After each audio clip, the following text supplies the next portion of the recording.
now you got some more room.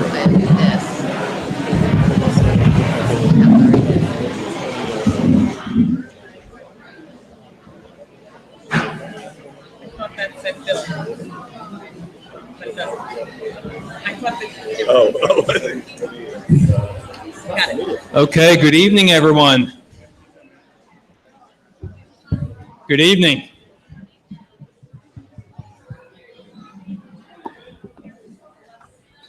It's my pleasure to welcome everyone to our first of 3 school forums as part of our master capital planning process. Again, good evening, everyone. Thank you. Again, if you couldn't hear me, it is my pleasure to welcome everyone to our first of 3 school forums as part of our master capital planning process. My name is Robert Frazier, superintendent of the Council Rock School District. I was the guy in the back handing out a piece of paper to many of you as you were on your way in, and that is because we do have a brief PowerPoint presentation here to kick off our forum, and there will be one slide. It is the slide that you have the hard copy of that will be very difficult to see. So we wanted to make sure that you have a copy of it in front of you because it is an exceptionally important slide. Also with us this evening here in the front of the room the vast majority at this point, and by the conclusion of the evening will be the entirety of the Council Rock Board of School Directors. So we're certainly grateful for their presence here this evening. Please know that we certainly recognize that the master capital planning process has been a long and difficult one for many. It is certainly never easy to talk about closing schools, nor is it easy to talk about redistricting. The first part of that equation is soon to come to an end, as next week the board is scheduled to deliberate and provide direction to the administration on which school, if either, Rolling Hills or Wrightstown, will be closing. So if you look up onto the screen, you see the schedule for next week. We have at least one meeting scheduled for next week that is devoted entirely to board deliberation on this topic. That meeting is Monday, June 12th at 7:30 p.m. If you have seen my listservs that have gone out, you've noted that that meeting was originally scheduled for 7 o'clock p.m., but it has been moved to 7 o'clock p.m. That meeting will be televised live on CRTV. It will also be held, so you know, at the Chancellor Center in the boardroom. There is public comment there that evening as well. So in addition to ample public comment this evening, there will be another round of public comment that evening. So please know that that opportunity will exist. And then you see the date of Thursday, June 15th at 7 o'clock p.m. June 15th at 7 p.m. is the board's regularly scheduled monthly business meeting. Anticipating that perhaps the board will not be able to reach consensus at that June 12th meeting, you see as necessary that deliberation, discussion, and decision-making process might continue 3 days later into Thursday, June 15th, with emphasis on might. It could be that we have the board majority who all settles on one of the scenarios, with the scenarios to be discussed here this evening on Monday, June 12th. If not, then that conversation, that deliberation, that decision-making process will continue on Thursday, June 15th. But please know that we recognize that this has been a very lengthy process, and it's a process that very quickly is coming to a culmination. And tonight is largely going to be about public comment. We're looking for your input, and please know just how important that is, as this board deliberation and decision-making is very quickly upon us. You see the school forums also listed on this slide. We're obviously here this evening, 7 p.m. at Wrightstown. Tomorrow evening, we are going to be at Richboro Elementary School. also at 7 p.m. And then on Wednesday evening, we will be at Rolling Hills Elementary School, also at 7 o'clock p.m. This, I will tell you, is only the end of this process. It's really the final stages of this process. This is a slide that likewise you can't see. I don't know that you need to see this slide, because this is one that if you have been following this process at all, you recognize. This is the landing page. This is the website page where we have been housing any and all information related to the master capital planning process. It's the page where I sent out a listserv message yesterday, and if you clicked on the link, this was the page that it sent you to. I've been sending out links for the past 4 months, and this is the page that it has taken you to. So I believe you recognize this page, at least most of you do. If you're not familiar with this page, please know that some of the kinds of items that are on here are as follows.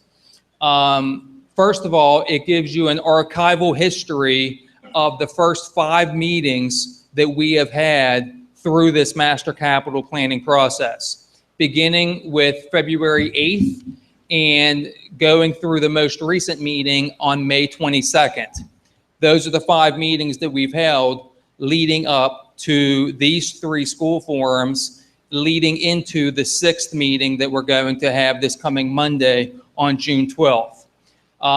For each of those 5 meetings, the very first link that is listed is a video of the meeting. These weren't hour-long meetings. These were 2, 3, 3.5 hour meetings.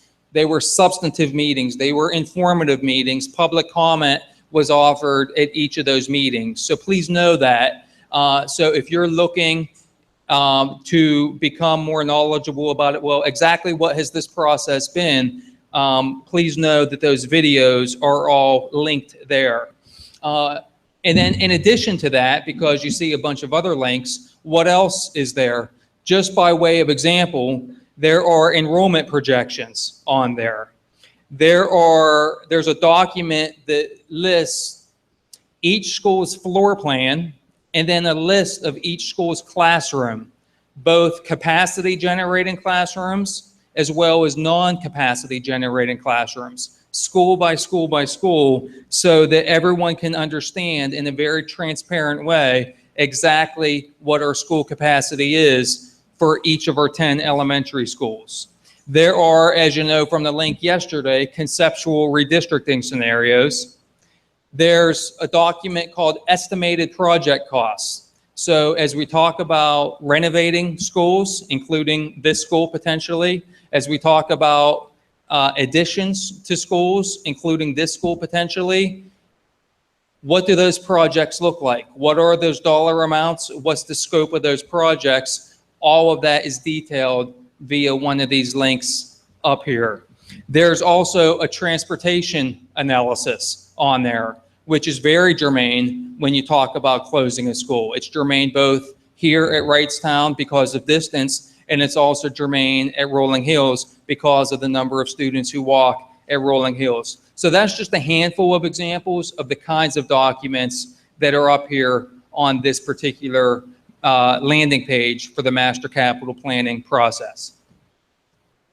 In terms of those conceptual redistricting scenarios, I really want to emphasize this piece. Those are models only. We have not yet started the redistricting process. As we go through this entire process, we first go through school consolidation, and then once we know what our schools are, how many schools we're going to have and what they are, then we will move into redistricting. The only reason why we have been looking at conceptual redistricting models is to help us with the school consolidation decision. So even though we have those models up there, they are only to help us, to help the board with this school consolidation decision. So when people look at particular neighborhoods or particular areas of the school district, I simply tell it to you because I don't want people to get excited or anxious or nervous or feel any anxiety over that. Once we get into the fall, once we get into the redistricting process, that's when we will be looking at specific neighborhoods. That's when we'll be looking at specific streets. That's the time where we'll be having a whole other series of open public forums for people to be taking a look at what those maps look like. It's not really time for us to be quite at that stage yet. There's lots of changes that will happen to those maps, those models, and even those percentages before we get to that stage, which again will be a fall process with final redistricting maps being approved in December of this year, December of 2017, is what that timeline looks like. Right now, I'm doing a lot of talking. It's not going to stay that way. Know that. What is this evening about? This evening is about public comment. Mr. Andy Block is our chairperson for the master capital planning process, and he's the one who will facilitate the public comment process. We will run public comment very similarly to how we run it in our school board meetings, and he will detail exactly what that process is like. But please know that we are very anxious to hear your thoughts and your feelings here this evening. Before we get to that point, let me just quickly go through a couple pieces. One is board established guiding principles. One, and this is sort of a common sense one, prioritize proximity to schools. If you can see a school, you should attend that school. I don't think anybody's going to disagree with that one. Two is that there is a willingness to cross feeder patterns, which means that we are willing to cross from the traditional south into the north, as well as from the north into the south, which right now we don't do, but there is a willingness to do that. There is not, however, a willingness to split elementary schools. Here's what that means. Any elementary school, when students leave that school, most of our schools, in 6th grade, and they go to middle school, we want all of those students to go to the same middle school. We don't want some of those 6th graders to go to middle school A and some of those students to go to middle school B. That's a split elementary school. We don't want that. We want all 9 or all 10 of our elementary schools to have 100% of the 6th graders all go to the same middle school. Okay, so that's a commitment that has been made as we go through this capital planning and redistricting process. There's also a commitment to not move district special education programs. And that's because some of our district special education programs have been recently moved, and we don't want to do that again to those students. They're some of our most needy students, most fragile students. We do not want to move those particular students. Again, it's not fair. It is not the right thing to do. There is a desire, where possible, for a K-6 model. It's not a be-all, end-all, but where possible, we do want to have a K-6 model. And then there has already been a commitment made about 1.5 years ago to not implement a full-day kindergarten program. That carried a price tag of about $2.9 million, and largely for financial reasons, the decision was made to not implement a full-day kindergarten program. So what are the scenarios? And this is getting to the handout that you have in front of you.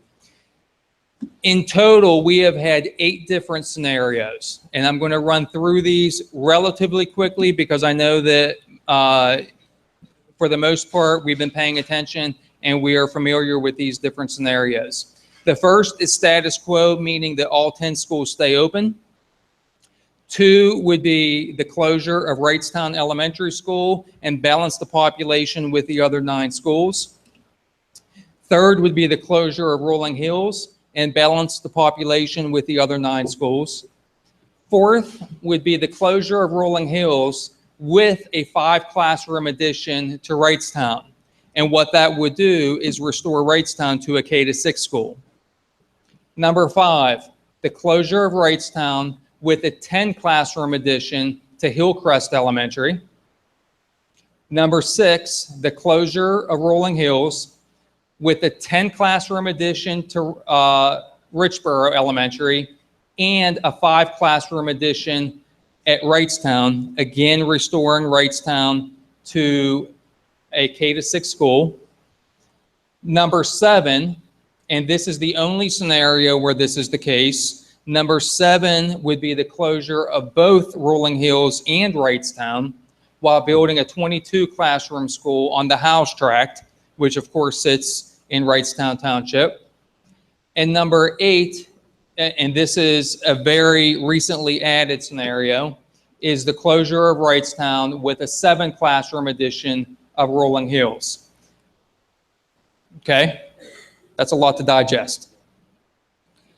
To make it a little bit simpler, I'm going to, for the sake of this evening anyway, I'm going to remove 3 of those scenarios because at least, I'm just going to speak for myself, I have capacity concerns, just simple number of classrooms available relative to number of classrooms needed with 3 of the scenarios that we have up there. It doesn't mean, I'm not speaking for the board with this, but I'm speaking for myself that I have concerns with 3 of those scenarios, and they are those 3 scenarios. Okay, the straight closure of Wrightstown, the straight closure of Rolling Hills, and then the closure of Rolling Hills with a 5 classroom addition to Wrightstown. We simply, in my mathematical analysis, do not have enough classrooms available to meet the projected need of classrooms with those 3 scenarios. Those of you who watched the May 22nd presentation, either live or on TV, you heard me say this at that time as well.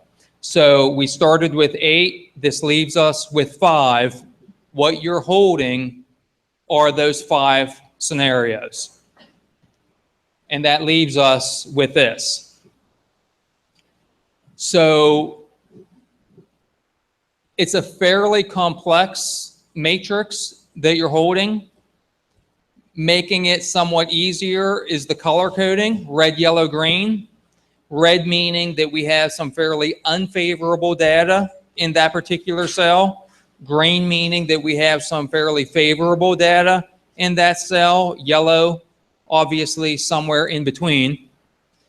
Going from status quo, you can read the 5 scenarios going left to right with the house track on the right.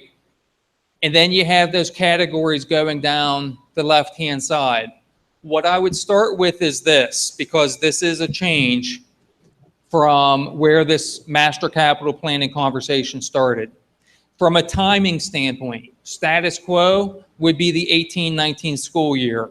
Our middle school construction projects will be ready for the 18-19 school year.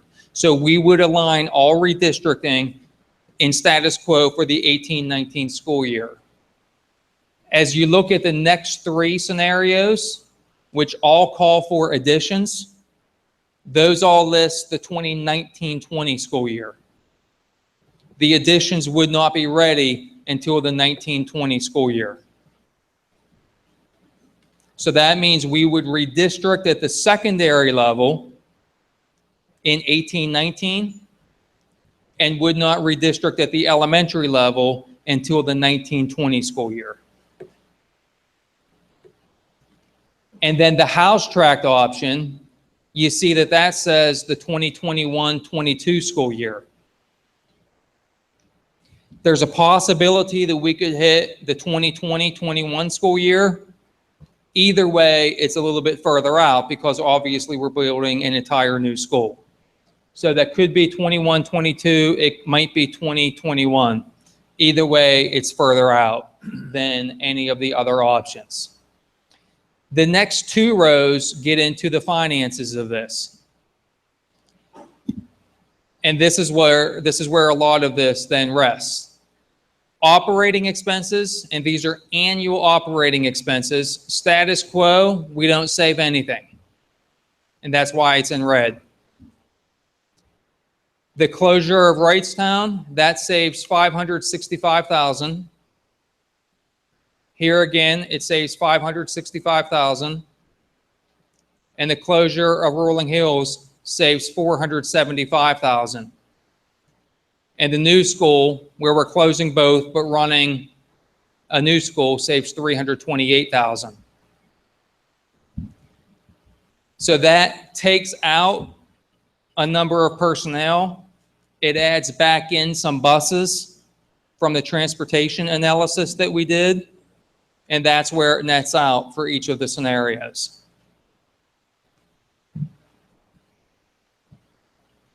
And again, those are annual savings that we capture each and every year. Renovations and additions, these are one-time costs. Status quo, we have to spend $30 to $32 million because we're renovating this building and we're renovating Rolling Hills. We're keeping both buildings, so we have to renovate both of them. So that carries a heavier price tag. If we close Wrightstown, then it's only a renovation. It's an addition to Hillcrest, and it's a renovation to Rolling Hills. So the renovation is $18 million. The addition is $6.8 million. It's obviously a lower price tag than $30 to $32 million. So it's showing up there in yellow. The 7 classroom addition to Rolling Hills plus renovations to Rolling Hills is $24.9 million. Again, much lower than status quo, about in the same ballpark as here. And closing Rolling Hills means putting on a 10-room addition to Richboro and a 5-room addition to Wrightstown. We're anywhere from $14.1 million to $18.2 million in this building. Let me explain what that range is. $14.1 million is adding 5 classrooms and renovating the building. So that restores Wrightstown to a K-6 school and fully renovates the existing building. That's for $14.1 million. The 18.2, it's that plus it's an expanded gym. Because right now, as you know, in this school, we're sharing the gym and cafeteria space, expanded stage area, and expanded kitchen area to be more equitable with the other schools. That's why you see the range there, $14.1 million to $18.2 million for the work here at Wrightstown Elementary. And then you also see the 6.8 for the addition at Richboro Elementary. And then on the far right-hand side, the new school on the house track, that carries a $35 million price tag. So you see that color-coded in red because, like status quo, that is substantially more money than any of these other 3 options. So instead of walking you through all of the rest of this, let me take you to the bottom after going through the timing and after going through the finances and tell you that you see that the overall feasibility, you see a yellow under status quo, you see a yellow under the house track, and you see a green for the other 3 options. This is purely the administration talking, and this is no different from the May 22nd meeting. Our administrative recommendation to the board is to fully consider those 3 options that call for an addition to one of the schools, more so than status quo and more so than a new build on the house tract. And in large part, the reason why is because, as the 3rd row down indicates, it's substantially more money for status quo, and it's substantially more money for the new school on the House tract. So you have a lot more information in here that you can take a look at, and if you've been following along, you recognize all that information that's in there, but I certainly don't want to monopolize this evening. I want you to do that. So with that, Mr. Block, I would suggest that we leave this slide up so people can refer to it if they would like, in addition to having a copy. And at this point, we open up for public comment. Can I make a request for public comment? So I wanted to make a request. So I wanted to say what I would like to hear. We're going to call it. You can take it now. Welcome, everybody. Thanks for coming out tonight. On behalf of the Master Capital Planning Committee and the board, it's great to see so many faces. This is going to be consistent with our past public comment. The board's here to hear your views this evening, but not necessarily to provide answers for questions. We do have a vehicle at Capital Planning at crsd.org where we have regular questions submitted. We'd love to see more. We also have an FAQ document that's regularly updated. So if you do ask questions tonight, they will be captured. They will be posted. So I don't want anybody to feel like we're not here to find answers to those questions, just not tonight. So we can hear everything that everybody has to say. Speakers, consistent with our public comment, will have 3 minutes. We will call you at 2 minutes and 30 seconds with a yellow as a warning and red at 3, just so we can ensure that everybody in the room who wants to speak will have the opportunity to be heard. Please be respectful, not only as speakers, but as an audience. This meeting is being broadcast live on Google TV and being recorded. We ask for no crosstalk within the audience, any booing, any other disruptions of speakers. Obviously, at the conclusion, you can applaud, you can choose not to applaud, but want to have a real respectful environment. There's an opportunity to be heard. If it does become disrespectful for any meetings, we will call the hearing. So I don't anticipate that, but we are looking forward to hearing what everybody has to say. So at this point, what I would ask, if you would come line up on the wall to make your comment, and state your name and township, and we look forward to hearing from you. And I had a request for public comment. This is just my personal request for public comment. So the superintendent gave his recommendations here for what they were endorsing. This is just my request for public comment. And we may not go with any of these. We don't know. We're going to discuss that. But if when you give public comment, again, this is just my opinion, if you could think about what you want for the districts as a whole, like what your vision is, what you value. Like we talked about things like splitting schools or not splitting schools, K through 6, whatever, like things that are important to you. Get them out. That's what's important to me. I want to hear what you care about.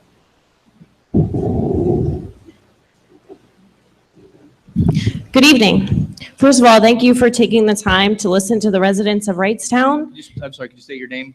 That's next. My name is Jennifer Stevens, and I am a resident of Wrightstown. My husband and I hired a babysitter tonight so that we could be here tonight to urge you not to close Wrightstown Elementary School. My husband, Eric, and I moved here just over a year ago from Soulbury Township so that our daughter, Hazel, could attend Wrightstown Elementary School and be a student of the Council Rock School District. Our daughter, Hazel, is 3, and we'll be sending her to Wrightstown Friends Nursery School in the fall. Part of the reason we decided to send her there was so that she could meet friends who could then transition with her here to Wrightstown Elementary. I have written several emails to each of you asking you to please keep Wrightstown Elementary open. I'd like to reiterate some of the reasons why you should not close Wrightstown. Number 1, if you close Wrightstown, class size will be bigger across the district. The research suggests that students in smaller classes have higher achievement, fewer discipline referrals, students get more personalized attention, there is higher teacher morale, and teachers have more time to focus on instruction rather than classroom management. Yes, I am a teacher, so I fully understand. If you close Wrightstown Elementary School, you will inevitably send students to larger elementary schools. Small community schools work best for the success of all learners. Researchers found that student achievement was greater in the smaller schools than in the larger schools. Also, in the smaller schools, teachers expected more from their students because they knew and cared for them better. Wrightstown is the epitome of a small school. By preserving the school and keeping it open for the students of the community, it should be designed and renovated for the best kind of education that we know works best. Smaller schools create a sense of community, and small classrooms allow teachers to provide lots of individual attention for the success of every student. Number 3, if you close Wrightstown Elementary, transportation time will increase. Children should be on a school bus for the least amount of time possible. By closing Wrightstown, the transportation time on a school bus will increase, and the need for gas will increase as well. Number 4, if you close Wrightstown Elementary School, you may decide to develop the Howe track. It doesn't make sense to develop this land. Basically, for the same price of renovating both Wrightstown Elementary and Rolling Hills Elementary, students can stay in their respective schools. The Howe track would be able to house 700 students. This is much too large. Once again, small schools work best. Your decision is a very important one that will impact many students. I beg you not to close Wrightstown Elementary School. As a teacher, I know that smaller schools and smaller class sizes are best for students. As a mom, I only want what is best for my child. Please do what is right and keep Wrightstown Elementary School open. Please fund the expansion of Wrightstown Elementary School and make it equitable to the other K-6 schools in the district. Thank you.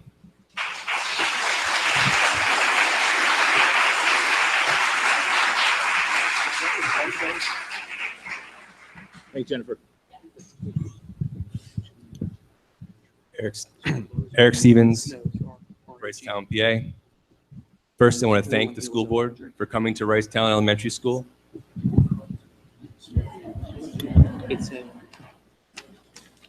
And listening to its residents.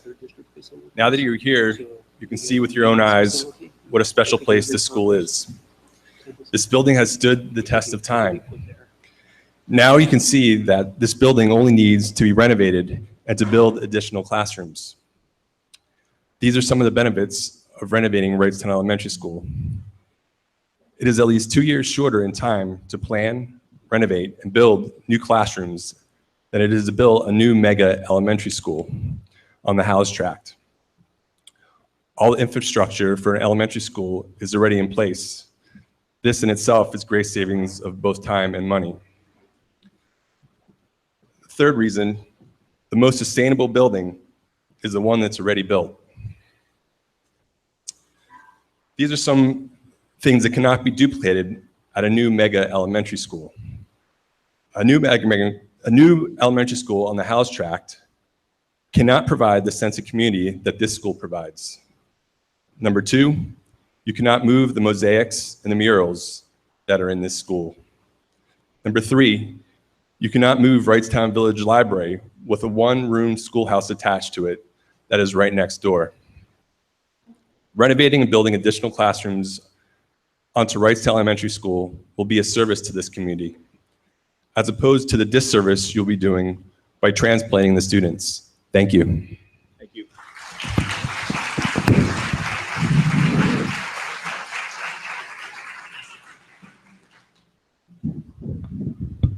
Good evening. My name is Linda Manhers.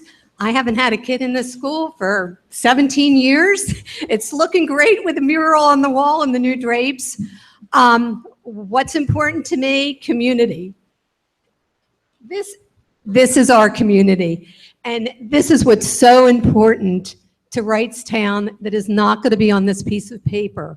Because when you come to Wrightstown, we're a very rural community. Granted, we have some developments, but basically we have a lot of kids spread in a large geographic area.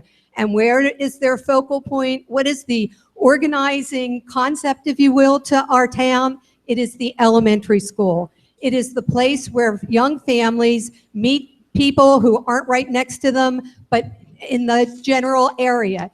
It is really a tradition that Wrightstown has. It's a very family-oriented school. And it is it provides the glue for our community.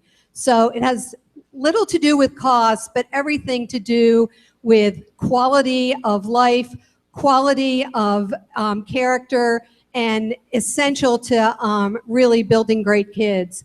And then the other question I would have, 2 questions. One would be, is the $35 million, I know it's off the for the new school, is that adjusted for the difference in what we thought the new junior high would cost and the percentage it's going to cost now? That's one question I have. The second question is, gosh, Jesus, what's my second question? This is what happens when you're over 60. Oh, my. Oh, well, I got to get the hook. Oh, I know what it is. In keeping consistent with your principles, you said that you won't move kids from an elementary school and not to the same junior high. So if Wrightstown was eliminated, you would be splitting. How would you implement that concept for the elementary school? Or would you move the whole school? Because if you don't move the whole school, then you're not consistent with one of your basic principles. I just kind of wanted to, I'm sure you've thought that out, but I just was kind of obvious to me. Okay, thank you. Thank you.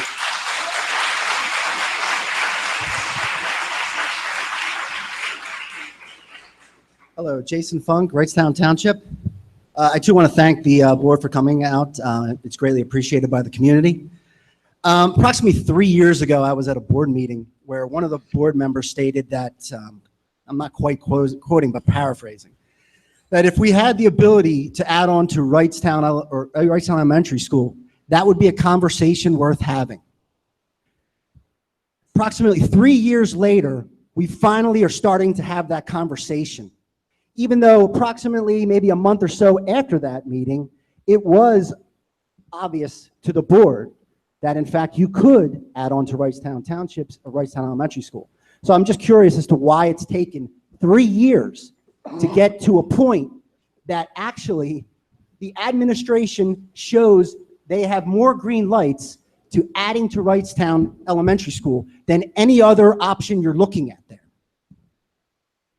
In that time, we pleaded with the board to just take a step back in regards to Wrightstown and possibly just say, you know what, until we understand what we need to do here, let's leave the trailers on so we can keep our K-6 school. But that didn't happen. We removed the trailers. And I understand it was a great thing to remove the trailers.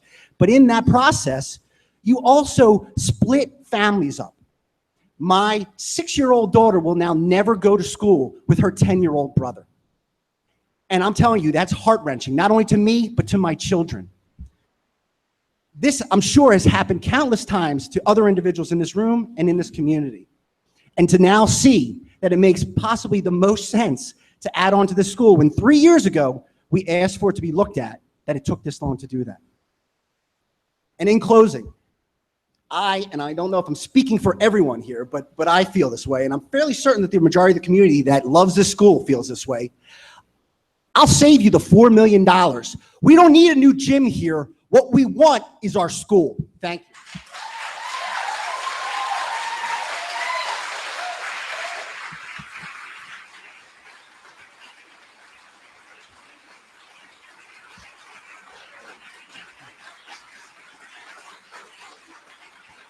Thank you.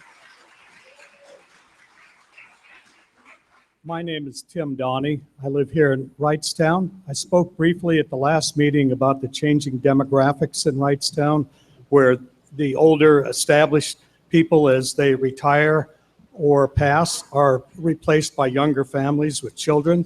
That's certainly a demographic that Toll Brothers observed, because they're building large houses around here that are clearly targeting large families. I live in the Anchor Estates subdivision, and one of our neighbors recently put their house up for sale. It was in their near-term plans to do it, but they were afraid that the school might be closed and the property value would plummet. So they decided to go ahead and accelerate their plans. Similarly, we had a number of signs in the subdivision that were being stolen. The police found the person doing it. It was a lady who has her house up for sale, and she doesn't want potential buyers seeing that the school might be closed. So while we chuckle at that, it made me think, what might the long-term consequences be to Wrightstown of closing this elementary school? And I wonder if, instead of Wrightstown and being a vibrant, growing community, you might put it on a slow track towards becoming one of Bucks County's economic basket cases, because there is no school in the school district, and even elementary children have to be bused some distance to a school. Thank you. Thank you.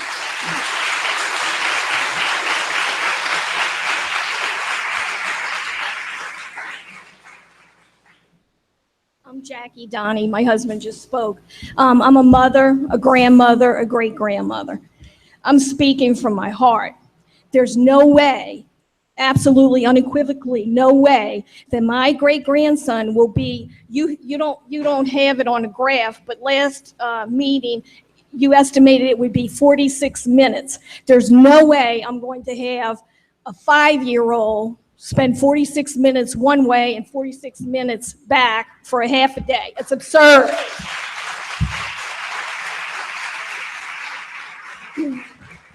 And whoever came up with the facts as far as the population, the student body was going to decline, hasn't had it been to the preschools where there's waiting lists at just about everyone you go to. You can't even get a kid in preschool, okay? So that's the facts. And that's basically what I wanted to say. And I sure hope and pray that you guys may come up with the right decision because it affects children and we all love our children. Thank you.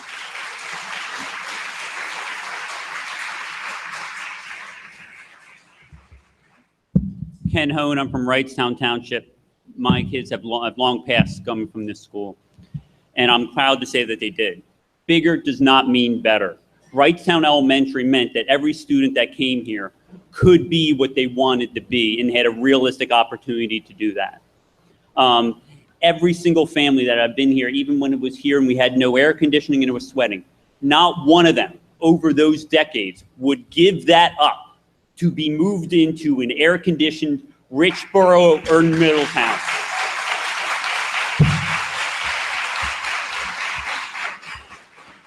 I echo the sentiment of the gentleman who said we don't need a new gym. I grew up in East Amwell in Ringo's, New Jersey, the smallest school in all of Hunter and Central Regional High School. We couldn't even play. We played 8th grade basketball there. You had to keep one foot in the bounds, one out of bounds to play with other teams.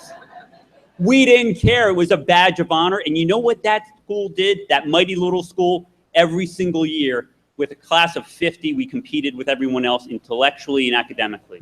Why? Because community matters. Maybe you know, maybe I don't. I'm part of the, I run a Renaissance Fair for the Wrightstown Library here. 18 years ago, nobody said the library could do that. This school believed in me. It believed in the library and started here. It is now a biggest fundraiser because community makes community. It also says if you trust in the small and the mighty and you let them work together, anything is possible. And that's what this school is about. People will tell you the numbers won't lie. The bus ride is extremely long and it's unsafe for you to travel the kids that far during those days. But you know those numbers. The ability to have a small school where everyone can be class president or try to be involved in the school or be in the orchestra without being bounced out or pushed out by someone else. That's what it's about. In today's day and time when everyone thinks people are being distanced by cell phones and technology and are being more disconnected, Wrightstown shows the strength of being connected. We don't need that. We don't need those bells and whistles. We just need each other. And if the whole world realized all we needed was each other, it'd be a much better place. So Wrightstown sets a great example. Let it continue to do so and show how the world can be a better place. Thank you.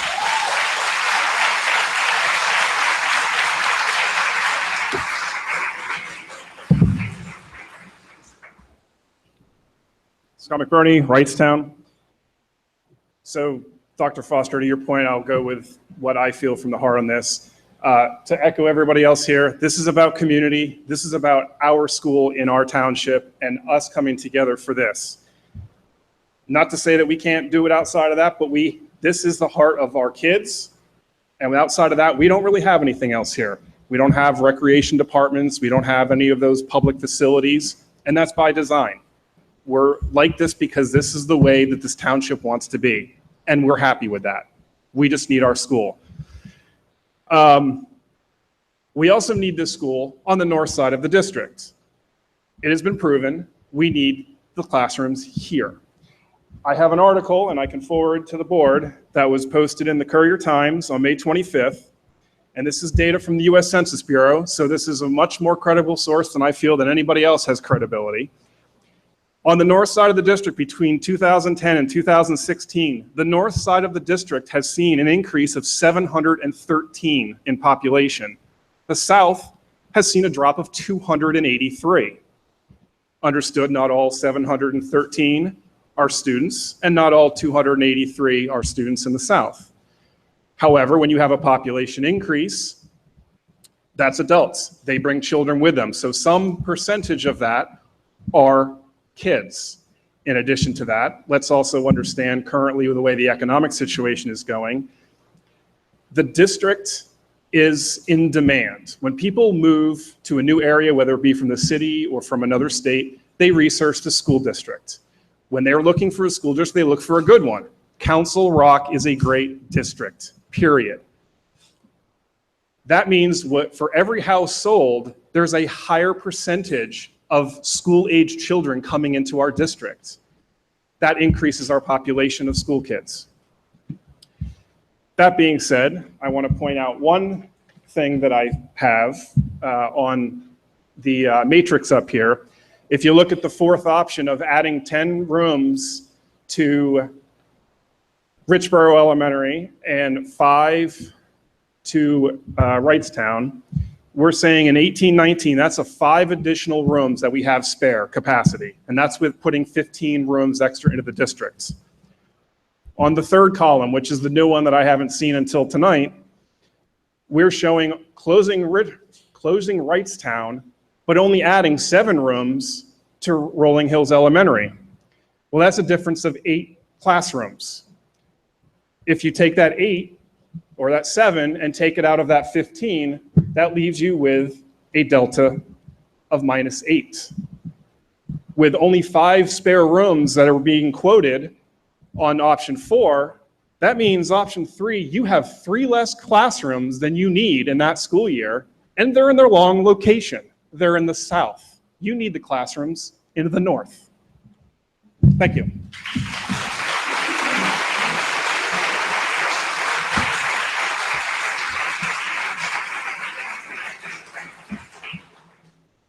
Hi, Heather Oberhau from Wrightstown. This is my last year at West, and I'm not going to cry because I promised my daughter I wouldn't. But it's sort of shifting my thinking now to being a taxpayer. And, for all the reasons that people said before, we're a really vulnerable community. We're really spread out. We don't have neighborhoods. We don't have parks. We have a little tiny library and our little tiny school. So I remember several years ago when we were talking about this, when it was first brought up, I remember Mr. Grupp, you said, we owe you an education, we don't owe you a school. And that was a really hard thing for me to accept. And I still didn't like it, but I kind of had to work my way like, okay, you're right, you owe us an education. But at the time, we didn't know we could add on to Wrightstown. And I think the overriding principle is you don't owe us a school, but you really should do no harm either. And if there's a viable option that keeps the school in Wrightstown and can maintain our municipality as having a school in here, I think that you owe it to us to do that. And I think these options show that we can argue which one is better or which one saves more money, but there's a really good viable option to keep a school in this municipality. And I think that as a taxpayer, I would like for you to provide that for us. I do have really grave concerns about property values, and if we're mixed up, how we may have differing property values as opposed to what elementary school you go to. I mean, we're vulnerable. We have the ability to keep a school in the municipality. If you move it, we're the only ones without one, except for the borough that does have Chancellor Center, and they walk into Goodnow. So I would just like for you to think about that when you're making this decision. Thank you.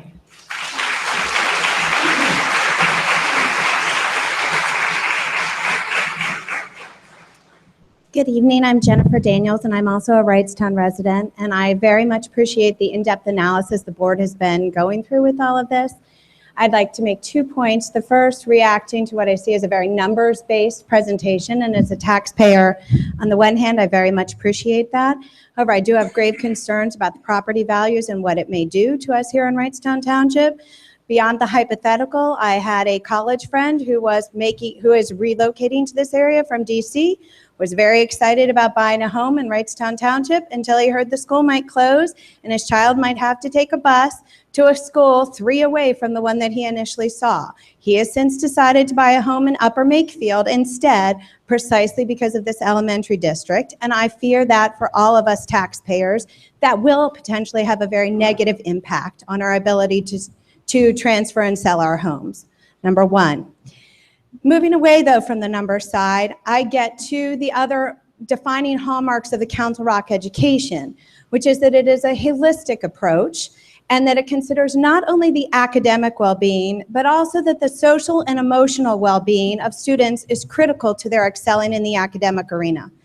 Particularly at the elementary school level, having that sense of community, having that ability to know the parents of the people that your children are going to school with, having a number of people that you can call if you're running late trying to pick up your child, having the people across the street or that are close to your home that you can call to help with carpooling is paramount.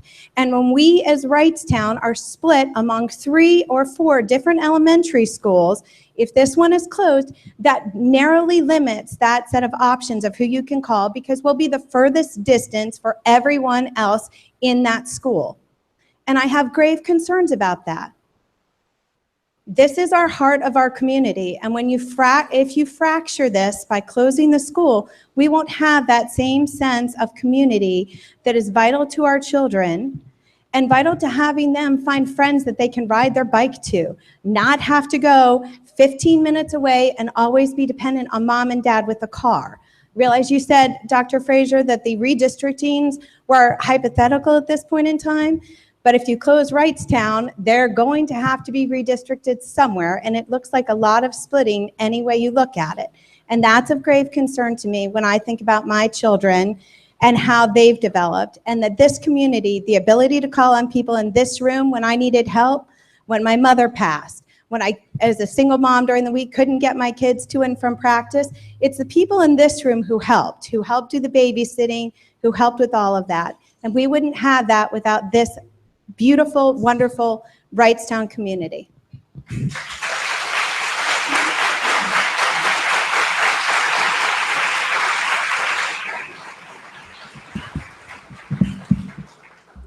Hi, I'm Katie Leininger.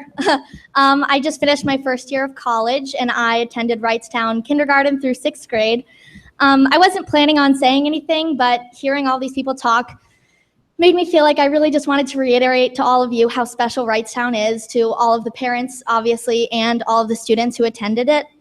I could be wrong, but my impression is that your responsibility as a school board is to the students of Wrightstown. And there's no doubt in my mind, and clearly in the mind of all the people who have spoken tonight, that the best thing for students is to go to Wrightstown Elementary and not to have to go to a different, larger school.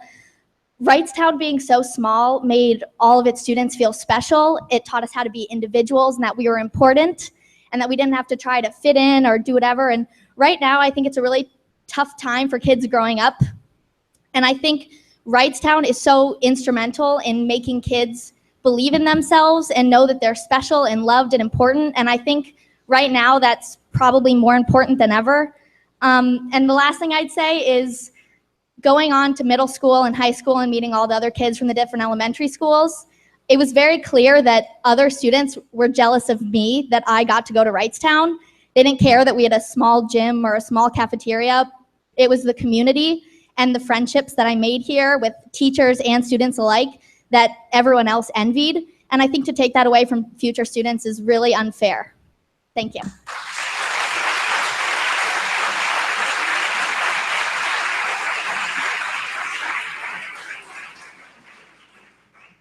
Hi, I'm Linda Ulrich, and I'm a resident of Wrightstown. And I actually went to Wrightstown kindergarten through 6th grade. I think I was the first student council president. And thank you. All 3 of my kids have gone to Wrightstown Elementary School. I can't say what a special place it is. I I didn't just go to Wrightstown, graduate from Council Rock, go to college, and then get put here. I had to take a long way around through North Jersey, New York, et cetera, until I finally was able to make my way back home. I see up top there are a lot of numbers, and I just want to say that what has made Council Rock so wonderful isn't the numbers, it's the quality of education. And with the count of mine, I think there's 9 elementary schools at the time, 3 middle schools, and 2 high schools. But I don't think that there's another school that won 2 blue ribbons under 2 different administrations.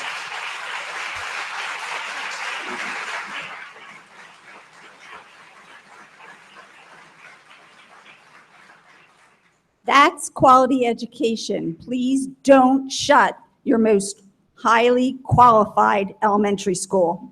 Thank you.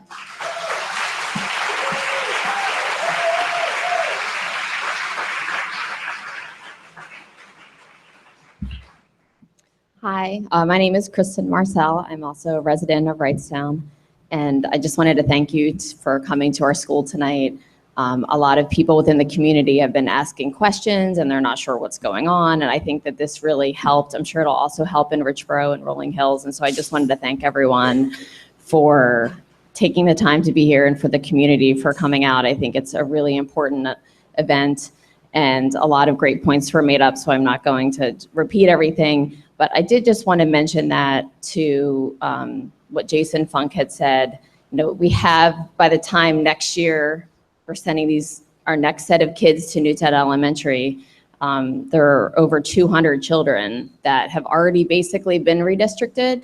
They've been transitioned, and our community has basically already been doing this. And so I just think that it's a little bit unfair to basically continue the redistricting for us for the future, especially sending us to another part of another township, another part of the north-south boundary. I understand you can make Richboro a north-sending school. I understand that, but I think that it makes absolutely zero sense to say you need to put more kids in the north and then just basically change a school. You know, the geography is ridiculous. There's a huge hole left in our Council Rock district if you take Wrightstown out. That's as simple as it is. You look at the map, a huge hole is left, a huge circle. And by putting, you know, the 5 and 6-year-olds on a bus for that long, it's ridiculous. I think that if we're trying to get a 50-50 balance, let's come to terms with what that means, and that the South has a certain amount and the North has a certain amount. And that the moving around of schools and calling this school could be South, this school could be North. I just think it's just you're playing games with our community. At the end of the day, we just want a school in our township, whether it's Hal's, whether it's here. We want a school that's K-6. At the end of the day, that's what our community wants. We don't want to advocate for anyone else being closed. We're not concerned about that. We just want our school and community to be intact. It's very important. The people here are wonderful. It's a great community, and throughout Council Rock, you have great communities. That's why we're so fortunate. But we just ask you to consider the negative impacts through bus rides, through the transition that's been occurring for years already, and the distance that you're asking us to go as compared to other people in our district. So thank you for your time, and we hope that this is helpful in your decision making. Thank you.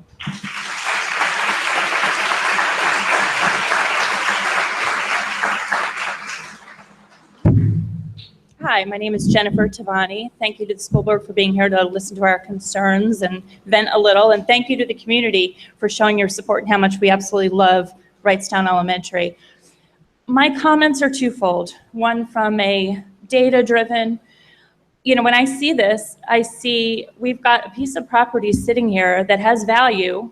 It's way too much for us to consider developing at a price tag of $35 million. And I think we've got a lot of opportunity within the district for property that's owned.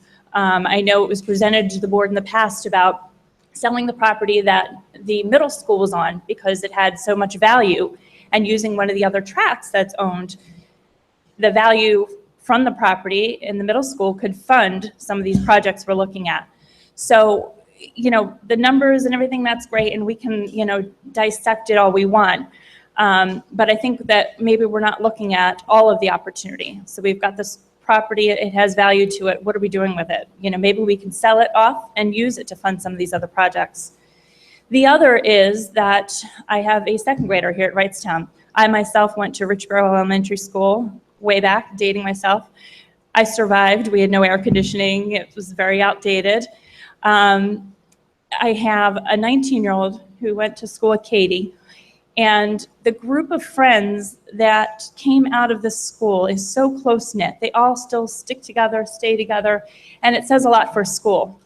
I have a second grader now. I want to see her remain in, you know, the school. We've had a lot of upset in this community. And I think as we look at this and we look at these numbers, are we looking at the impact that it has on our students, our children, the teachers in the district? We have fabulous teachers, and they've been living in this uneasy, you know, mode for I don't know how many years now, you know, as far as job security.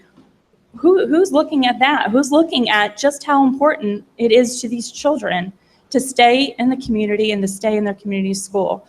You know, I think, you know, again, we can do all the data and present it, but the impact to our children should be foremost for the district and for the community. And I don't think we're paying enough attention to that. I myself, my second grader is on the bus for 45 minutes as is. I'm not looking for a longer drive. And I know they have up until 60 minutes that is allowed by the school district standards. That's not feasible when you have kindergartners, your first, second graders. I really think that we need to, you know, take a look at what we have as far as assets in the district and use that to keep our schools and keep our children stable in Wrightstown Elementary. Thank you.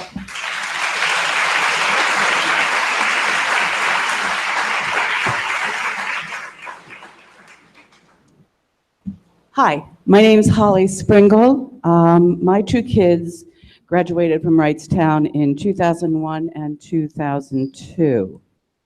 I've lived in Wrightstown for 30 years, and I have a couple of reasons why I really think we ought to keep Wrightstown open. It's the center of this community. In 1990, well, there has been a school open in Wrightstown since 1721.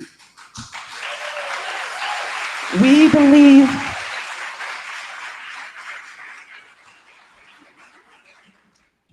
believe in the value of education. And it wasn't just open for people in Wrightstown. People from Newtown, people from Northampton, people from Buckingham came to schools in Wrightstown. In 1992, on the 200th anniversary of Wrightstown Township, what's the thing that gets buried? The time capsule. The time capsule. They decided to bury a time capsule. And we didn't do it at our, you know, across the street, which used to be our township offices. We did it here on Wrightstown Elementary School property. And the kids were involved in that. And that is the center of Wrightstown Township. So historically, it's very upsetting to think that you're going to throw away almost 300 years of history. Okay, from another point of view, speaking of history, this is the history of Wrightstown taxes and elementary schools. In 1966, Council Rock became the school district it is today. Prior to that, there was this confederation that was the secondary schools, but in 1966, for those of you who don't see that, the elementary schools became part of Council Rock. There are now 10 elementary schools in Council Rock. 5 of them were here at the time that we became the school district. All of those schools, oh, thank you. All of them have had, all the ones that existed at the time have had renovations, or they have been built new in the past 50 years. The only school that has not been renovated since the inception of this school district is Wrightstown. So we have very respectfully paid our taxes for the good of this school district. And I really do think after 50 years, we have earned some of that respect ourselves. Thank you. I hate to be the one to do this. It's awful, but we need to get. It won't be long. So just out of respect to others, I'm sorry. If it come back around the other side. Okay. I just want to make sure we can get to other. We've got to hold the 3. The point I'm trying to make is that we are a little township. We're just a little bit smaller, actually, than Newtown. But when they're talking about the big amount of space that would be left empty, you can see here. That's Wrightstown. That's what you have no school in. 2, 1. Ma'am, if I'm going to hold everybody at the next 2 forums, I'm sorry, I'm going to have to cut you off and get to the next speaker. I know. Got to be balanced with everybody. She can come back. Finally, looking at the rock wall. My kids were in school when that rock wall was made. I remember Jeff Johnson putting it up there with some of the... Ma'am, I'm sorry. The board is trying to hear from everybody. I don't want to be combative, but after we've heard from the others, you'll have an opportunity to finish if you like.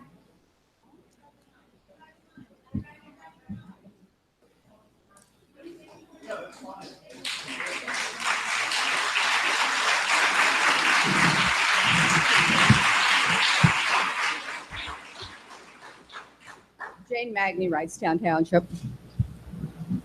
By eliminating a school from Wrightstown Township, you're not only impacting the present Wrightstown elementary population, but you're impacting the entire Wrightstown community. You'd be tearing the heart out of the township that not only new residents, but especially our longtime residents treasure. Look around you. These people are here because of their strong attachment to our school. And many of them have never even had children in the school district. Wrightstown Elementary is where many of our longtime residents got to know one another. I enjoy the story of 3 older women whose friendship was forged when their children were first graders. They worked together on the school fundraisers, they served as Girl Scout leaders, they played surrogate mothers to one another's children, and they shared one another's joys and sorrows. That bond continues to grow stronger for them every year, and they're close to their 80s now. New parents in our community want to share similar experiences. Wrightstown's not a bedroom community composed of large subdivisions with people constantly moving in and out. We're a much more stable, settled community. That is why these relationships are so important. That's why so many people that grew up here want to return to raise their children here. They want to return to this community. One of the charges of the initial Council Rock Planning Committee when this process began was to preserve neighborhood communities. Wrightstown is one, albeit all spread out, but it's still a neighborhood. Eliminating a community school would certainly not follow that charge. An aspect also that often adds discomfort to a discussion is the financial contributions of Wrightstown Township residents. Wrightstown in reality is a profit center for the school district. Some years ago, we compared all the taxes paid by the residents of each of the 5 Council Rock municipalities and divided that by the number of students being educated from each municipality. Wrightstown residents were paying 3 to 4 times as much to educate their children as were those in the more populous municipalities. Now, residents haven't complained about this because they want the more rural environment. Moreover, Wrightstown residents have reached deep in their pocket to support the preservation of over 1,000 acres of open space. This land could have potentially been populated with hundreds of homes, only adding to the burden of Council Rock to educate the children living in those new homes. As mentioned previously, new homes rarely pay for themselves in terms of the cost of educating the new students coming from them. In addition, as has been noted many times, Wrightstown Elementary was given to Council Rock for $1 in 1984, and only limited maintenance has been done over the years. As Holly mentioned, parents in the community didn't complain while they were helping to pay for building or major renovations of the other 9 elementary schools in the district. Okay, just 2 more things. We accepted Wrightstown Elementary as it was and worked to make it the most recognized school in the district. So as noted, Wrightstown students are far from being a financial burden to Council Rock. However, with the board now contemplating taking our only school from us and sending our children to schools in all directions would destroy the glue that has held us together as a township for generations. It would be punishing us for being frugal and keeping costs down for Council Rock. So we asked the school board to give us parity with the other communities. Please continue to maintain a school in Wrightstown. Thank you.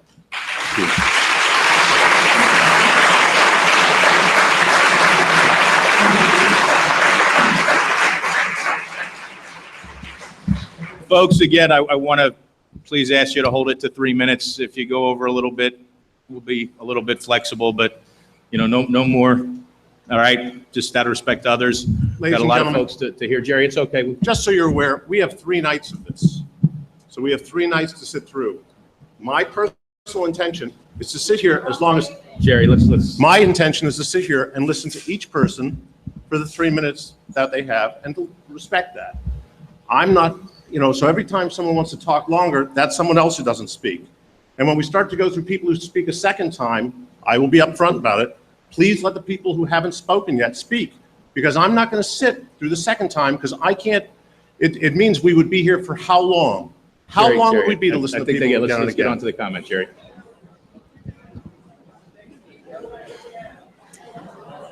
Hang on a minute, let's quiet down.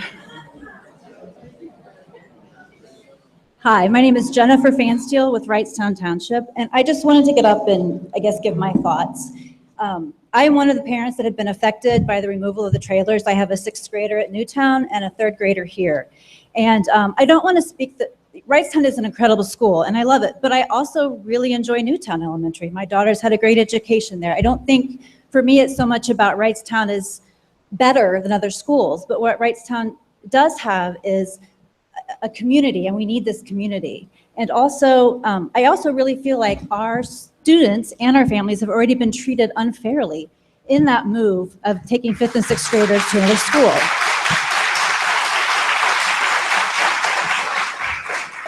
And since we now have learned, and one of the options is to add on to Wrightstown, it seems like that should be a solution to a problem in which we've already been treated unfairly. We have that ability to build a new school, add on to Wrightstown, and I think that's where we should really be looking. The other reason for that is that when you look at the map, there is that large hole in the north end. We need schools in the north end. We need more, we're growing here, so this is where the schools need to be. So I just like to consider that. Thank you. I'm sorry, Jennifer, what's your last name? I'm sorry, I didn't get that. Last name? I'm sorry? Got it, thank you. I didn't know, thank you. Hi, Dana Hunting, Wrightstown Township. My husband and I run an organic farm just down the road, and I'm fairly allergic to public speaking, but I feel compelled to mention the potential negative environmental impact that building an enormous new school would cause versus keeping this small school running. I'm not sure what would happen to this elementary school if a new school was built, if it would need to be maintained, but it seems like that might be a waste of resources. I also have a 19-month-old and an almost 4-year-old who would potentially go to Wrightstown Elementary School. So I do hope it stays open.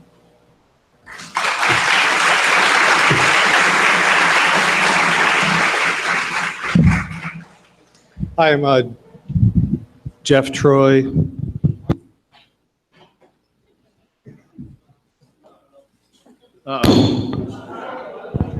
Sorry, everyone.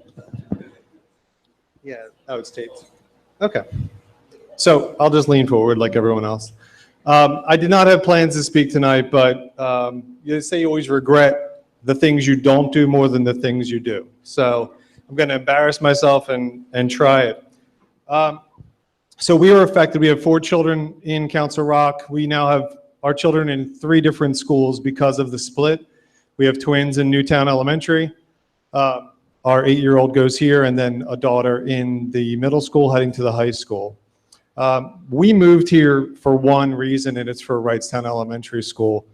We shopped all around for schools. We were in Langhorne before. We were moving to Doylestown when we stumbled upon this school, this gem of a school. There's nothing like it. There really isn't around. I think it'd be a travesty to close this school. Just a few points.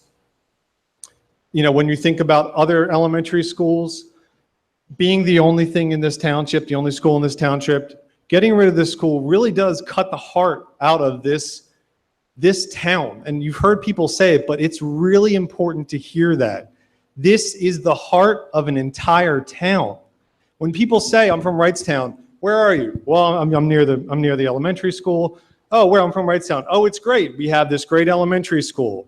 And then it all builds from there. It's all surrounding this school. Okay, we've thought about moving several times and we've heard about all of this going on. And it's really disturbing, but I want to focus on a plan. And my thought is just to say this: the minimum you can spend on keeping this school open, as Jason mentioned earlier, the minimum you can do to make this school back to K-6 and make it on par with the other elementary schools in this district and keep this township what it is, keep this town the amazing place it is. I would just ask you to consider that plan as priority number 1. Thank you.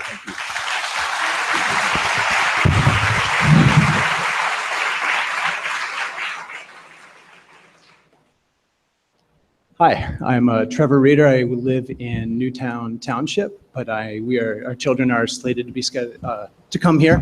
I'm not a good public speaker. I apologize in advance. I'll probably trip over my words. I teach first grade over in New Jersey. I've been a teacher for about 10 years, and we were looking, my wife and I, we have 2 children, the ages 2 and 4 right now. And when we were looking for a place to buy a home, we wanted Council Rock. Great reputation. We really enjoyed the schools, but when we saw Wrightstown Elementary School, that really helped shape our decision to buy the house that we did. So this school, it's small, it has community. This is exactly what we want. The school that I teach in, it's a great school, but I am one of 15 first grade teachers there. It's still a good school. Don't get me wrong. It's okay. But we also provide responsive classroom for our students because we know how important it is to have strong community, to have children feel safe, to know the kids that are going to be in their class next year, to know the teachers that they're going to have next year before they get there. And when we were looking for a place and we saw Wrightstown Elementary School, what I want for my own kids, being students, it's here. You have this gem of this very small community. You have a place where the teachers will know every child in their grade. And that community and that safety is there. And once the kids have that safety, it will improve their learning. Maybe that's why it is a blue ribbon school. Maybe that's why they've been so successful. But that's definitely what I'm looking for as a teacher, as a parent. And I really hope that you keep Wrightstown Elementary open for that reason. Thank you.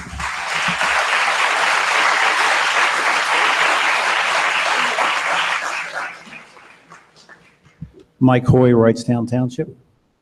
I want to thank you for your service. I know it's a difficult thing, but that's what you signed up for. And if all decisions were easy, well, then we all could make them, you know. I entered the Council Rock school system in 1964, so I'm probably one of the oldest participants in this district. And I eventually ended up in education. And what I want to make sure that you understand is a kid gets one chance to be a kid. That's critical. Number two, as I taught high school science, they needed to have the proper background, particularly in reading. And you cannot get that in a large factory. You save money, you don't get the product. It's absolutely critical that we invest our time, our energy, and all of our resources in giving these kids the best chance to be the best they can be.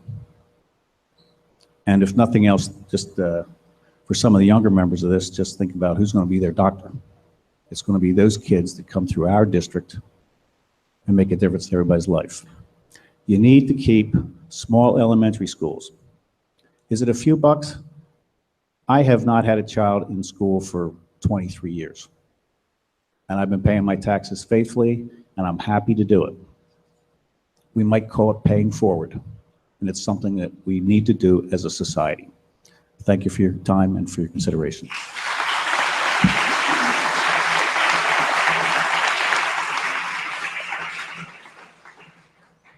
Hi, my name is Storm Partial. I'm really bad at public speaking, but I live in Wrightstown Township. My daughter's in 3rd grade here. I went here K through 6th. Well, no, 3rd through 6th. My dad went here. My brother went here. My 2 aunts went here. My aunt helped put the mosaics out there for the Native American thing. I remember climbing on the wall. The teachers remember me, even the ones I didn't even have. I worked here also when I was in college. I did the before and after school program. So I even see kids that are now in high school that I used to babysit. My daughter has an IEP. She has a speech language development. When she came into kindergarten, she couldn't form full sentences because she can't enunciate her vowels very well. And now that she works here, or she's worked here with her teachers, she reads above her grade level in books now. And I don't think she would have been able to do that if she didn't have a smaller classroom setting. And I just hope that you keep it open and consider it, because I don't want anyone else's kid to have to go through that and be left behind. Thank you.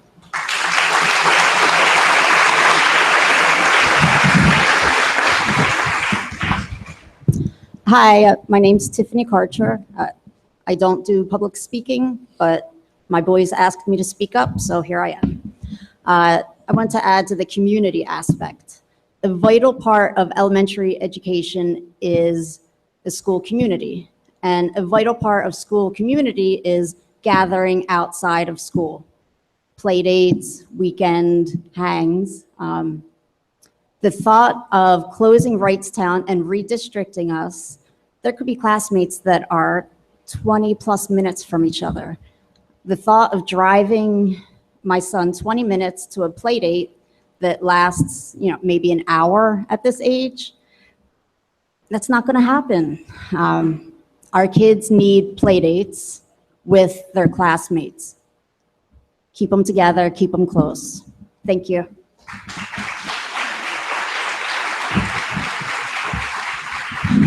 By the way, I'm hearing a lot of, I'm not a good public speaker. You're doing a great job. If you're nervous, please come up. We want to hear from everybody. My name is Michael Murnicki, and I also am a Wrightstown resident. Had 2 children go through this school. I don't like public speaking, and I had no intention of speaking tonight either. However, one of my educational background elements is a degree in statistics.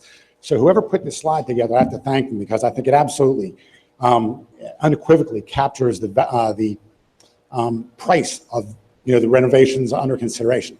But I think what everyone here is saying is that it doesn't capture the value. We can do the integrations and with your risk benefit ratio and your return on investment, but it's not capturing what these people are talking about. It doesn't capture the value of that rock wall, the mosaic outside, 45-minute conversations with Mrs. White when I was here hanging out before school or after school, or being able to talk to 1 or 2 teachers instead of 11 first grade teachers. So I strongly consider to add another row to that Excel spreadsheet to capture value. Perhaps consider doing a survey of children who have graduated here and have them reflect back. Did they mind having a school with no air conditioning, a gym such as this, cramped quarters? And I think that almost exclusively they would all say they would love this experience.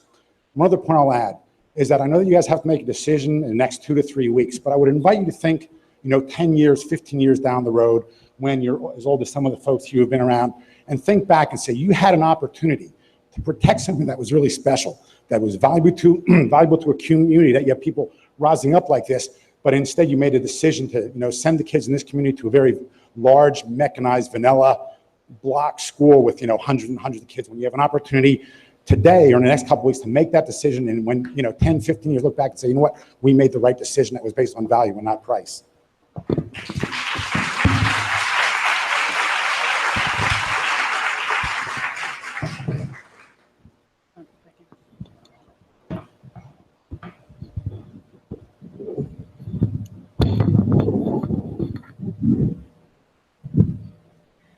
Hi, my name is Mindy Klein. I'm from Newtown Township.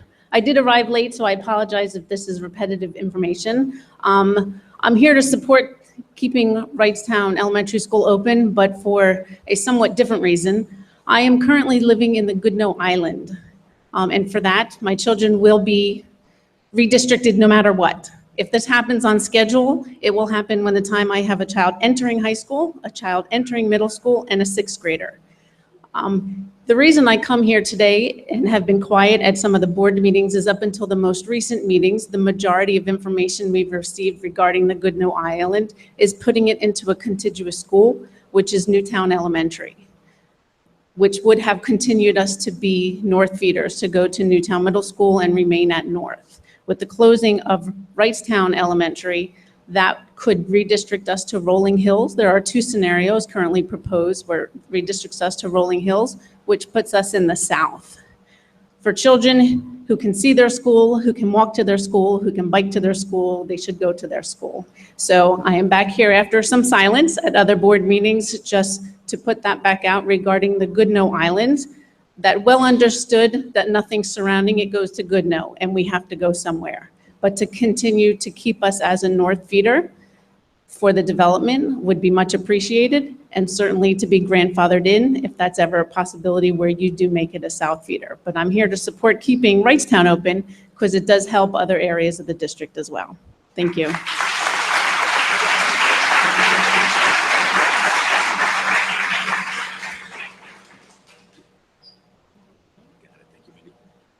Hi, I'm Jen Stoltz. I have a freshman at South and a 7th grader at Richboro Middle, and my kids went through Rolling Hills Elementary, and the entire time they went there, I kept hearing the school might close, and I was just praying my boys would get through it, and they did. So I don't have, I guess, as much skin in the game as some other kids with elementary school, but I hear a lot of talk about Wrightstown Elementary. This is the first time I've ever been here. I wanted to come and see what the community is all about, and people here have a lot of passion and love their school, so you guys have hard decisions to make. And at Rolling Hills, you're going to hear the same thing on Wednesday. You know that for a fact. And I just want to say that, all the money, the statistics, and everything, I will just tell you, my kids love Rolling Hills. They're walkers, and sometimes, yes, I complained about not getting a bus because it was a 15-minute walk, and sometimes a bus would have been nice, but they developed so many friendships on that playground, not just during school, but after school. If you go, and I'm sure you have the same thing at Wrightstown after school, because I know there's walkers here, that you have these kids, and that is where they meet each other, and that is where they have communities. My boys learn to ride their bikes at Rolling Hills, and 45% of the kids are walkers, and I don't understand why you would take a school like Rolling Hills or Wrightstown that has such, community value and consider closing those 2 schools. I I don't know how it is here, but I can tell you it's probably the same at Rolling Hills. Alumni go back all the time. When they do school play, you see high schoolers go back to see the elementary school teachers. My 7th grader's already planning to go to Rolling Hills the last day of school to see the teachers and the kids at dismissal. So like somebody said before, the value of the community is really important. And just want you to take that into consideration. Thank you. Thank you.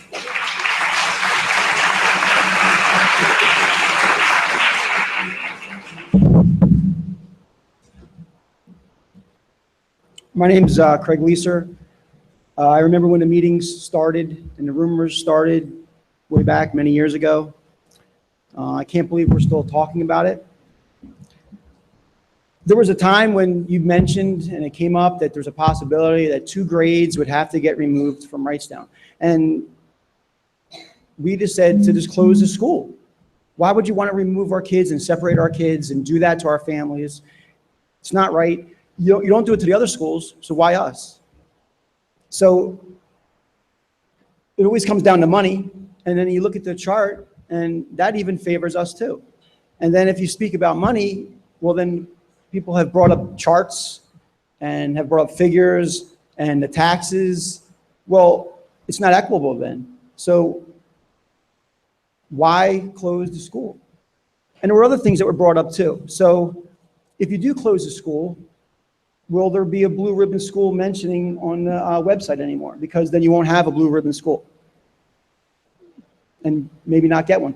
If you look on a website about the blue ribbon schools in the whole country, there's only a handful of schools that have achieved it 3 times.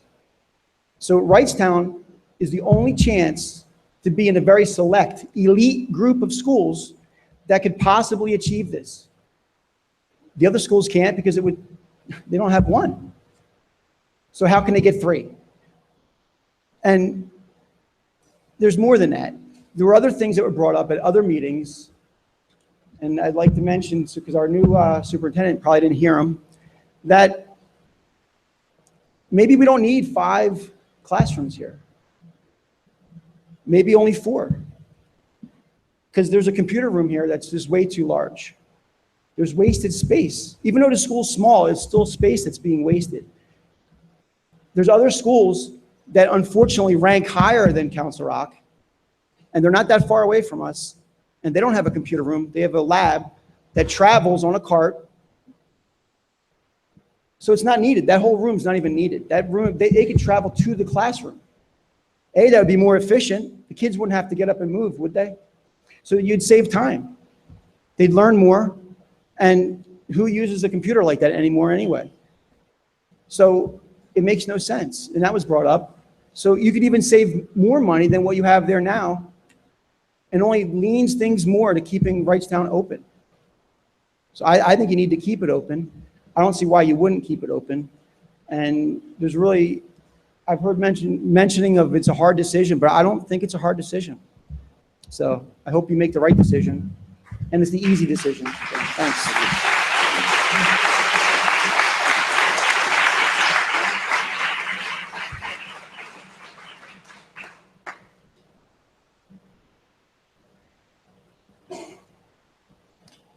Hi there. My name is Jim Miller. I'm from Newtown Township as well.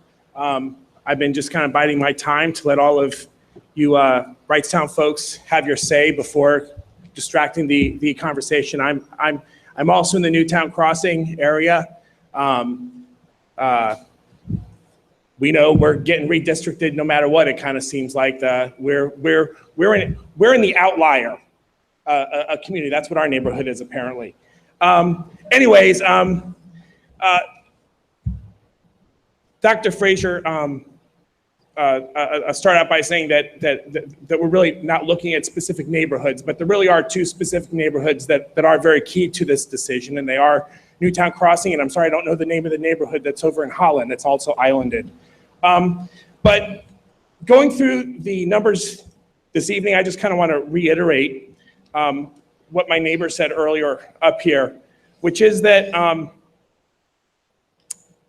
you just kind of look at the numbers for the redistricting. In the first 3 options that we're looking at here, Newtown Crossing in particular, we're targeted now with 180 students in our neighborhood. We get redistricted to Rolling Hills, or at least part of Rolling Hills. I'm not sure about in the status quo what happens. I'm not sure if we get split between multiple schools or what. But we get redistricted to Rolling Hills. And then what ends up happening up there is that for those who don't know, Newtown Crossing, we're right next to Newtown Middle School, right? Okay, so we get redistricted to Rolling Hills in the first three options up here. And then Richboro Elementary gets redistricted to the north, and our kids are now going to the south. Three of these options just don't make any sense whatsoever. They're just contrary to logic. I think that there are, if we look at the options for, I guess 4 and 5 at the far end here, Newtown Crossing, we're still going, but we get to stay in Newtown Township with the rest of our Newtown Township neighbors. And I think one of the advantages that you're looking at there is that the kids on the Northampton side get to stay in Northampton. We don't have nearly as much crossing of the river. Our kids get to play on the same baseball teams as the kids that they go to school with. All of this stuff stays the same. The numbers up there make it look like there's a lot more students that are redistricted.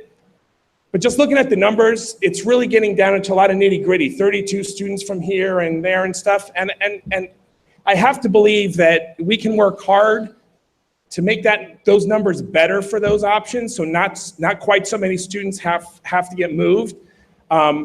Not to make the argument for Newtown Crossing, we got to do what makes some sense. But in particular, under the option 4, I think what ends up happening is that Newtown Crossing gets redistricted to Newtown Elementary, but then about 150 plus students from Newtown Elementary get redistricted to Goodnoe. So you kind of have this cascade effect that, again, I think we can review that and see if those numbers really work out the same. So just don't forget about us outlier neighborhoods as you're making the decision too. Thank you very much for your time, and good luck.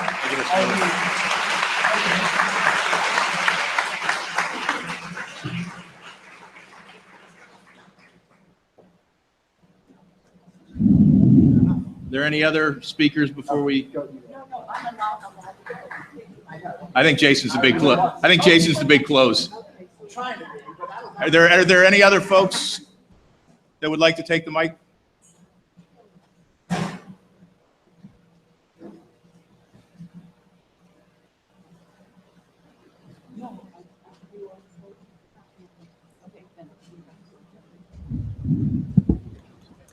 My name is Erin McDermott, and as the protest signs say these days, it's so bad even an introvert is up here. So I live here in Wrightstown. I have 2 kids at this school. I have a 3rd grader and a kindergartner. Some of the things I've been seeing is a lot of short-term thinking, and one of our neighbors mentioned this earlier, and it might be something you should consider. If you look at what is coming up, and maybe what you're not seeing in your demographics and your census figures, is that for the first time in 10 years, there are several daycare centers here that have waiting lists. Some of them have not had waiting lists in 10 years. There's one that has 16 babies on the waiting list. There are 2 others that are in similar situations, and I encourage you to look into this because these numbers are solid.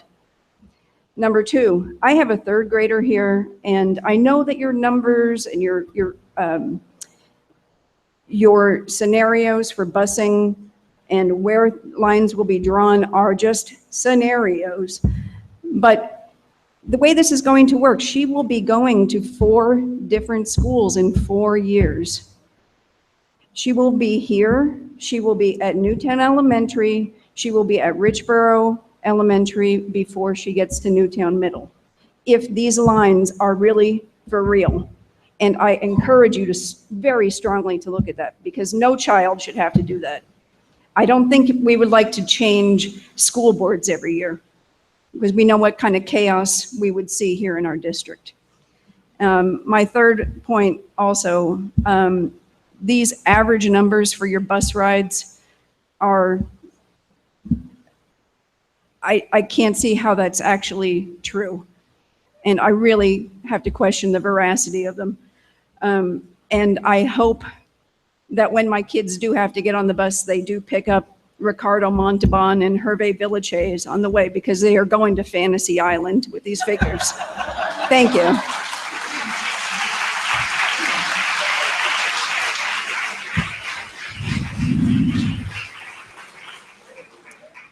Don Moyer, Wrightstown Township. I actually am a graduate of Council Rock School District, and after graduation of college, I started teaching outside of Kutztown in a very small school district, which I loved, and I met my husband out there. And I knew that I always wanted to come back to Council Rock School District to live, and I went to Churchville Elementary, which was one of our options. But the more we looked and the more we thought about it, Wrightstown was our top choice. So we bought a house in Wrightstown, and we love it there. And my husband's actually watching all of the neighborhood right now. And I have 3 children, 5, 4, and 2. So we're really hoping this school stays open.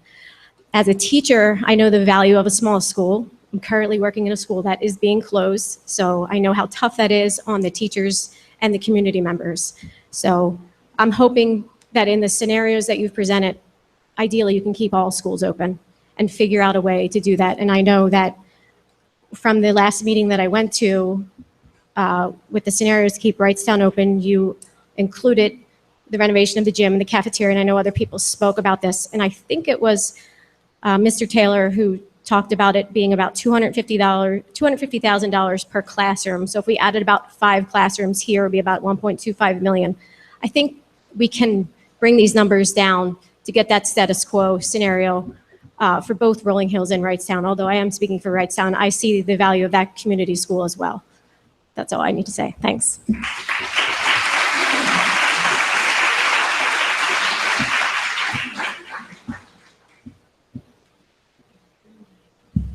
Hi, I'm Bryn Hartley. I live in Wrightstown Township. Yeah, this is about my least favorite thing to do, is to stand in front of a group of people and talk. But I just feel like if I don't say something, I'm going to regret it. So I am a lifelong resident of Bucks County. I grew up in Yardley. I went to Pennsbury School District. My husband and I, prior to buying our house in Wrightstown Township, we had a house in Doylestown.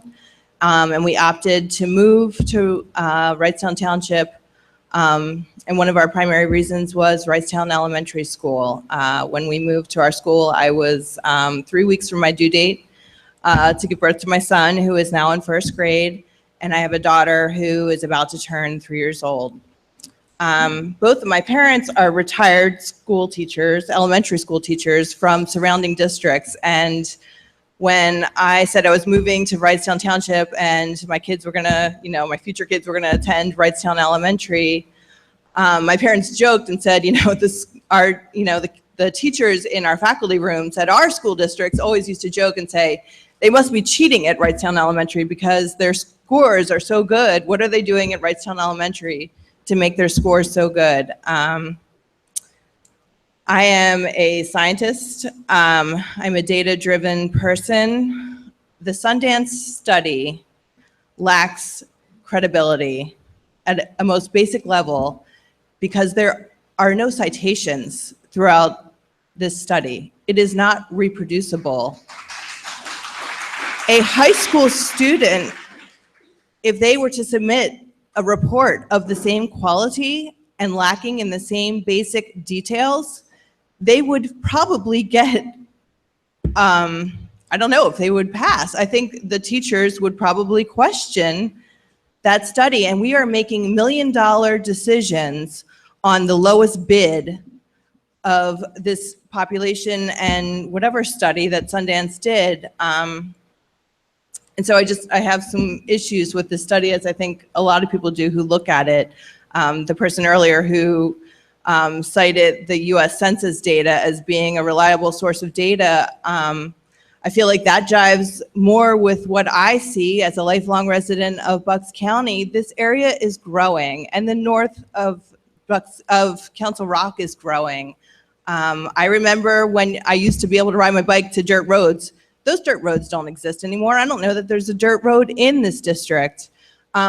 This is not a town where the factories shut down and everyone's moving out. This is a desirable area and people are moving here, and Council Rock School District needs this school. Don't be the board who is short-sighted and couldn't see that in a few years you're gonna need this school and this community needs this school. Thank you.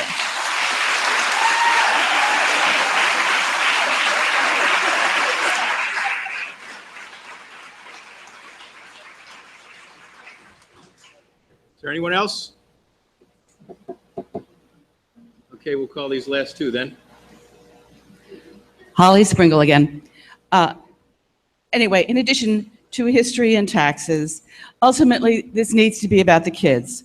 In the spring of 2014, the Citizens for Education newsletter published the how long it took for elementary school kids to get to school. And you can tell, Wrightstown Elementary School is centrally located in the township. So is Solfine-Stone over in Upper Makefield. And I was surprised by this. The average length of time spent on a bus, there were three categories. Average length of time spent on a bus, the longest ride, that always went to somebody who had a special ed class someplace in a different school. And then the percentage of riders who were on the bus for over 20 minutes. Wrightstown scored 2 out of 3. Not, the trifecta, but who would want that trifecta? We had the highest average time on the bus and the largest percentage of kids on the bus over 20 minutes. So I don't really see how moving us to farther away schools is going to improve that. You're going to make that even worse for the kids. And I really do think it's important to keep in mind that that's really what this needs to be about. Thank you.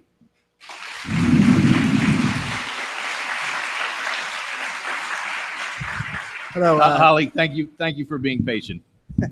Appreciate it.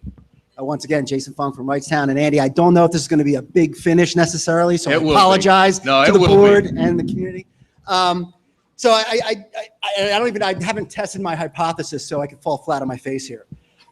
So we're in our multi-purpose room. I mean, this is really kind of the heart of the school. This is where the kids do their spring shows, and this is where the chorus and everyone is at. This is where we have our dances for the kids and the parents in the background watching the kids dance, and the DJ up front and the kids doing the Macarena or whatever it may be. I mean, there's a lot of memories, and this is again, the rock wall that's been here for many, many years. This is acted. This is the multi-purpose room. This is our gym. This is our lunchroom. This is where we have shows. And I would like right now some community participation, and I'm going to test my hypothesis. But if it meant keeping this school here, keeping Wrightstown, keeping the cornerstone of our community here for our kids, who, show of hands, would be fine with this wonderful gym / multi-purpose room? Okay, I just saved you $4 million. Please make the right vote on June 12th. Thank you.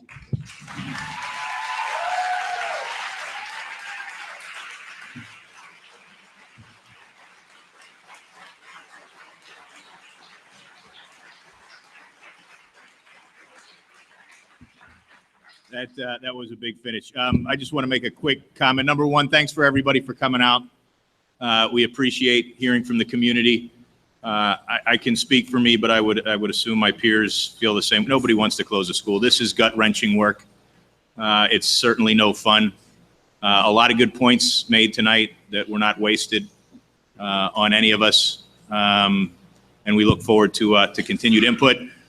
We know how important it is to get closure, and it's going to be this committee's intent to try and do that over the course of the next couple of weeks. So a big thank you to everybody for coming out. Thanks for your input.